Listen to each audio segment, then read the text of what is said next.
Importance of Ashoka. King Ashoka was the grandson of Chandragupta Maurya. Ashoka holds an important position not only in the history of India but in the history of the world as well. Few characters in world history can stand comparison with him.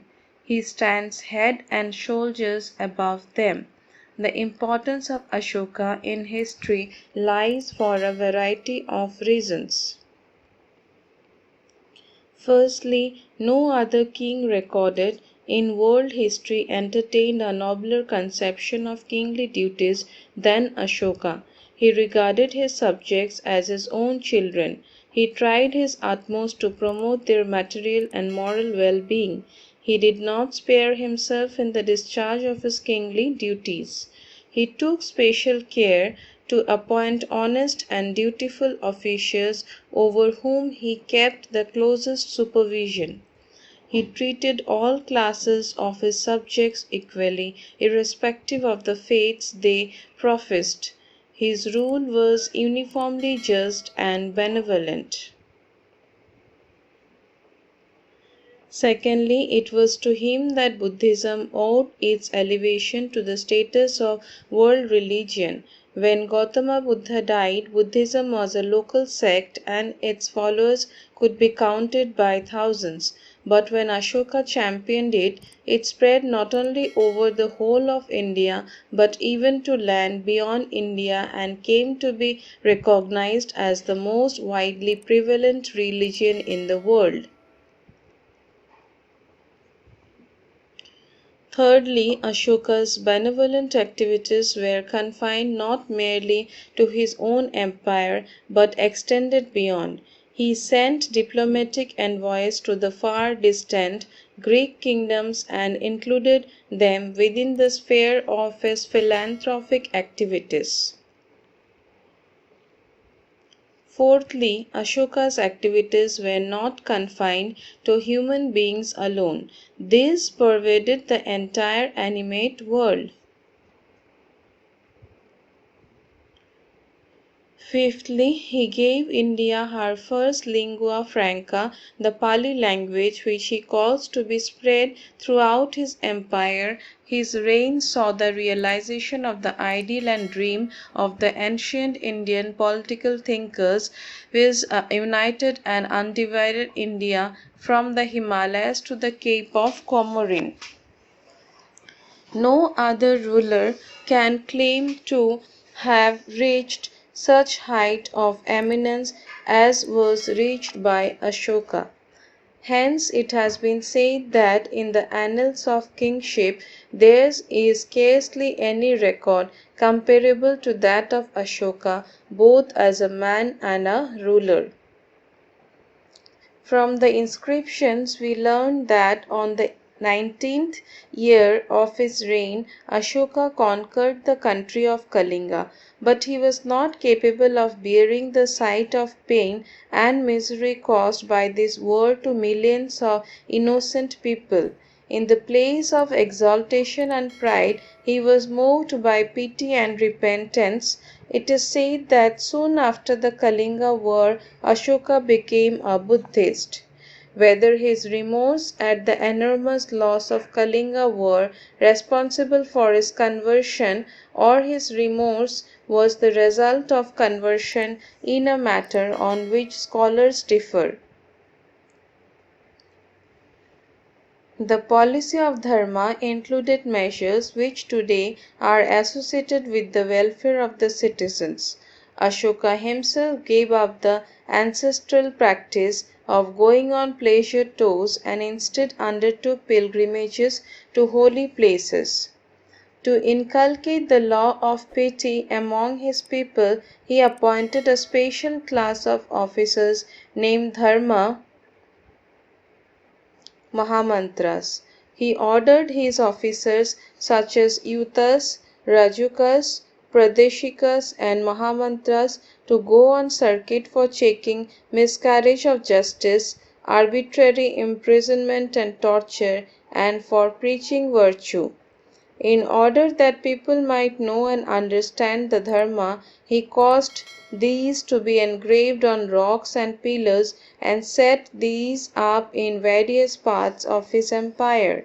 The language in which teaching was worded was plainest possible language so that everybody could read and understand them.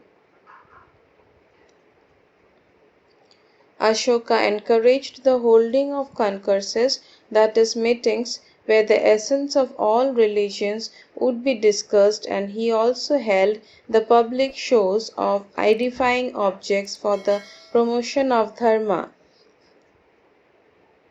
Ashoka's vision was not only confined to his empire, he sent missionaries to the independent kingdoms of southern India, to the Hellenistic monarchies of Syria, Egypt, Cyrene, Macedonia, and Epirus. He sent Mahendra, his son of brother, and his daughter, sister according to others, Sanghamitra to Ceylon at the head of a religious mission. Burma also came possible within the sphere of his missionary activities. Ashoka ascended the Maurya throne in 273 BC. In the 19th year of his reign, the Kalinga War and its attendant horrors brought about a radical change in the mind and thoughts of Ashoka. He became a Buddhist. This led him eventually to support the cause of nonviolence and consequently to forswear war as a means of conquest. The importance of Ashoka is self-evident. One war was enough to turn his mind forever against the use of arms and convinced him that the true conquest was that of love of dharma, dharma vijaya. True, his pacifism has been overstressed, yet Ashoka never allowed this to supersede the duties and responsibilities expected as the head of a mighty empire. In fact, in him there was a perfect blend of the king and a missionary. That is why he is called the Great. Like his predecessors, Ashoka was an aggressive conqueror at the beginning. Therefore, he followed the policy of conquest and expansion, but he did not continue this policy of aggressions as his predecessors. Hence, Kalinga was the first and destined to be the last victim of his aggression. There might have been several reasons for the Maurya invasion of Kalinga. In the edicts, Kalingas are described as an unsubdued people. Kalinga was a part of the Nanda Empire, but the later they might have repudiated allegiance to the imperial authority of Magadha.